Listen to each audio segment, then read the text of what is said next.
Hello guys, welcome to my है। New blog. सभी अपने आज अपने हमारे घर गुरु पे का गायत्री ध्यान माता का करेंगे। हवन हो रहा है।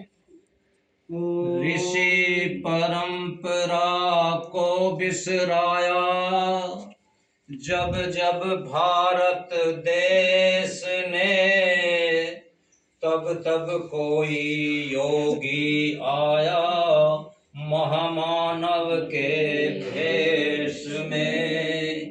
ऐसा ही एक फूल खिला था आंवल खेड़ा की माटी में, मथुरा में विकसा और महका हिमालय की घाटी में, हिमालय की घाटी में।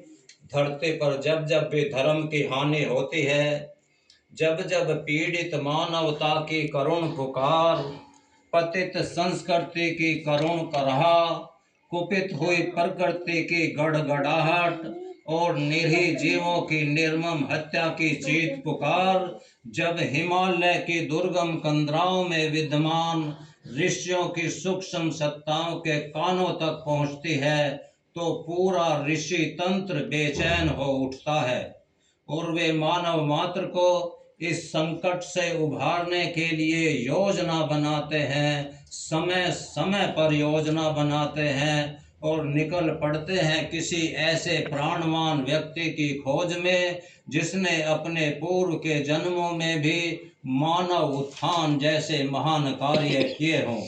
उसको जाकर के झकझोरते हैं और अतिरिक्त शक्ति दे करके उससे युग परिवर्तन जैसा असंभव सा दिखने वाला कार्य भी संपन्न करा लेते हैं।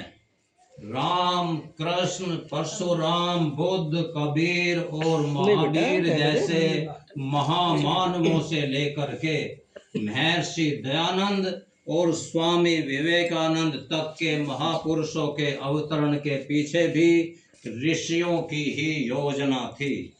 और उसी क्रम में 20 सितंबर सन 1911 को आंवल खेड़ा की पावन भूमि में जन्मे परम पूज्य गुरुदेव पंडित श्री राम शर्मा आचार्य जी के साथ भी कुछ ऐसी ही घटना घटी थी।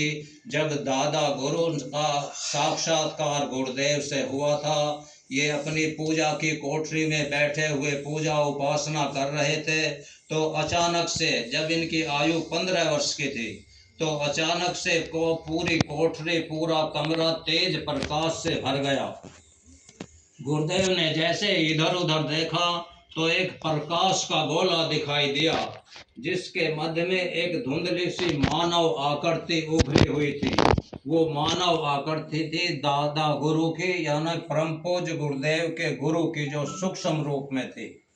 उसको देख करके गुरुदेव डर गए और जैसे ही कोठरी से बाहर निकलकर भागना चाहा, तो उस मानव आकृति में से आवाज आती है कि बेटा डरो मत, मैं पिछले 3 जन्मों से तुम्हारा मार्गदर्शक रहा हूँ।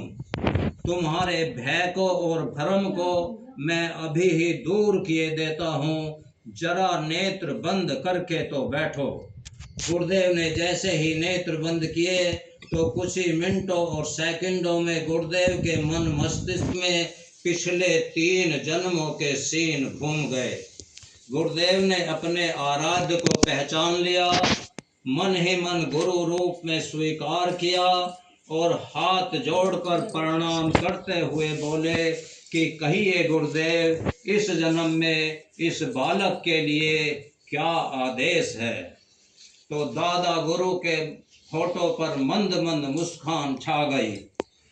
दादा गुरु बोले कि बेटे, अब की बार तो तुझको बहुत बड़ा दायित्व सौंपने के लिए आया हूँ, बहुत बड़ा दायित्व सौंपने के लिए आया हूँ।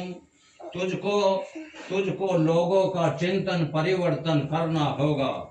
तुझको तुझको धरती पर स्वर्ग का अवतरण करना होगा।